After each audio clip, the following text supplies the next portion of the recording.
दिल्ली नगर निगम के सबसे बड़े अस्पताल हिंदूराव अस्पताल में नर्स, इसके अलावा वार्ड बॉय, पैरामेडिकल स्टाफ और सफाई कर्मचारी सभी हड़ताल पर हैं। सैलरी नहीं मिलने की वजह से तमाम इन कर्मचारियों को हड़ताल पर जाने की मजबूरी सामने आई है। ज्यादा जानकारी दे रहे हैं मेरे सहयोगी संजय वर्मा। आर्थिक संकट से जूझ रही एमसीडी के सामने एक और चुनौती अब आ गई है। पिछले 3 दिनों से लगातार एमसीडी के कर्मचारी सैलरी नहीं मिलने से नाराज होकर हड़ताल पर चले गए हैं। इसमें चाहे सफाई कर्मचारी हो, नर्स हो, पैरामेडिकल स्टाफ हो, वो सभी जो है अपनी सैलरी नहीं मिलने से नाराज होकर हड़ताल पर है। और जिसकी वजह से इस समय हम खड़े हैं हिंदूराव अस्पताल में। हिंदूराव अस्पताल के अंदर इस समय जो नर्स है, पैरामेडिकल स्टाफ है, वो बाकायदा हड़ताल पर है और जिसकी वजह से यहाँ पर सारी व्यवस्थाएं बंद हो गई हैं। क्या ओपीडी हो, इमरजेंसी सेवाएं, आप देख सकते हैं मेरे पीछे यहाँ पर नर्सें हैं, हम उनसे बात करेंगे।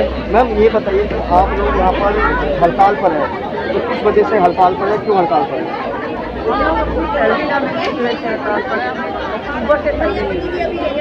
और एरिया तक अभी नहीं है।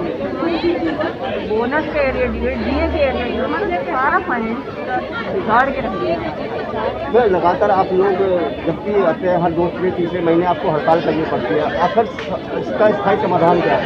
स्थायी समाधान यही है, जो क्लासिफिकेशन हुआ है एकीकरण कर दिया जाए।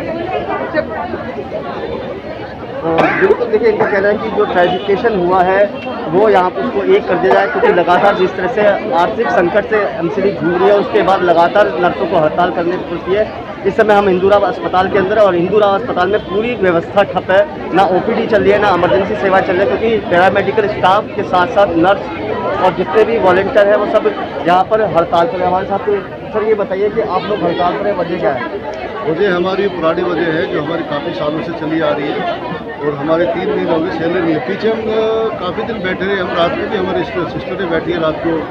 ये पीछे 24 घंटे की हड़ताल थी, अभी सर्दी की वजह से हम नहीं रह रहे। और पीछे इन्होंने जब मेयर साहब और विजय गोयल जी आए थे तो मेयर हमारे पास आए, उन्होंने कि हम आगे इक्वल कर देंगे। इन्होंने हमें ये बोल के बोला इक्वल कर देंगे, सभी डॉक्टर की या 4th क्लास की तुम्हारी सबकी एक साथ सैलरी दे देंगे। मगर इन्होंने अब के भी ऐसा नहीं किया, हमारे साथ पासवर्ड भुगती है। डॉक्टरों को दे दी जो 1 क्लास में आते हैं, जो हमारे 4th क्लास के कुछ कर्मचारी की 30,000, 30,000, 25,000, 40,000 सैलरी है, उनको नहीं दिया इन्होंने, बहुत बड़ी गलती। सर अब क्या समाधान है, क्योंकि हड़ताल पर है, हड़ताल की वजह से तो आम जो यहाँ पर मरीज आ रहा है उसको परेशानी हो रही होगी? देखो, हम मरीजों की तरफ से क्षमा मांगते हैं, हम वो काम करके खुश हैं। कम से कम अपने कमरे में काम करके, सर्दी तो नहीं लगी, हमारी दूर दूर से लड़कियाँ आ रही हैं, नर्सेज आ रही हैं, अपने बच्चे छोड़ कर आ रही हैं, कभी काम करने में हमें ज़्यादा संतुष्टि होती है। हाँ बिल्कुल, देखिए यहाँ पर पूरा मेडिकल स्टाफ जो है वो हड़ताल पर है, वो भी हमारे साथ है। मैम ये बताइए कि जिस तरह से लगातार आप हड़ताल पर हैं, 3 दिन हो गए आपको हड़ताल? हाँ जी, 3 दिन हो गए हड़ताल पर। क्या मांग है आपकी? हमारी मांग यही है कि हमारी सैलरी दी जाए, हमारे जो ड्यूज हैं वो हमें दिए जाए और इस सैलरी के इशू को सॉल्व किया जाए, इसको परमानेंटली का समाधान निकाला जाए। तो बार आपको हड़ताल करनी पड़ती है, हर 4थे महीने में आपको सैलरी नहीं मिलने के चलते हड़ताल करते हैं। लेकिन अब हड़ताल की वजह से इस समय दिल्ली में कोविड भी है और बर्ड फ्लू जैसी महामारी भी दिल्ली के अंदर दस्तक दे रही है, तो ऐसे में हड़ताल पर जाना तो इससे कहीं ना कहीं दिल्ली की जनता को काफ़ी नुकसान हो सकता है। बिल्कुल, हम आपकी बात से एग्री करते हैं, दिल्ली की जनता को परेशानी हो सकती है और हम भी नहीं चाहते हम हड़ताल पर जाएँ। इसके लिए चाहिए हमारे मेयर साहब आगे आएँ, हमारे कमिश्नर साहब आगे आएँ और जल्दी से जल्दी इस प्रॉब्लम का सोल्यूशन निकालें। तो कब तक ये हड़ताल रहेगी और इस हड़ताल में कौन कौन शामिल है?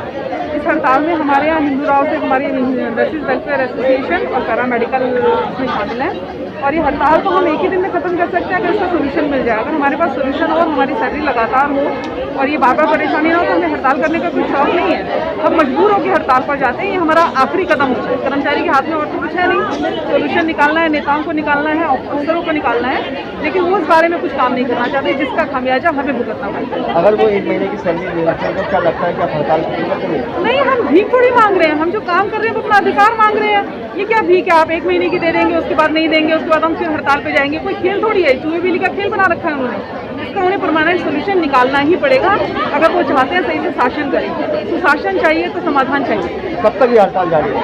वो समाधान दे रहे हैं, हम तो आज खत्म करने के लिए तैयार हैं, हम नहीं चाहते ये हड़ताल को। बिल्कुल, देखिए यहाँ पर जो सारे नर्सें हैं, पैरामेडिकल स्टाफ है, उनका कहना है कि हमें स्थायी समाधान चाहिए और स्थायी समाधान मिलने के बाद ही हम हड़ताल अपनी वापस लेंगे। तो इसको लेकर उन्होंने साफ कर दिया। हालांकि जो हड़ताल है उसकी वजह से मरीजों को यहाँ पर काफ़ी परेशानी है, क्योंकि ओपीडी इमरजेंसी सेवा पूरी तरह से बाधित है और उसके चलते कहीं ना कहीं आम जनता को परेशानी का सामना करना पड़ सकता है। अब देखना ये होगा कि प्रशासन आखिर कब इनकी पुकार सुनता है, क्योंकि बार बार जिस तरह से लगातार ये अपने को इनकी जो सैलरी है उसको लेकर ये लगातार धरना प्रदर्शन करते हैं और स्थायी समाधान नहीं निकलता। अब इन्होंने कह दिया कि जब तक स्थायी समाधान नहीं निकलेगा तब तक इनका धरना प्रदर्शन जारी रहेगा और पूरी तरह से हड़ताल रहेगी। Sanjay Verma, total TV, Delhi.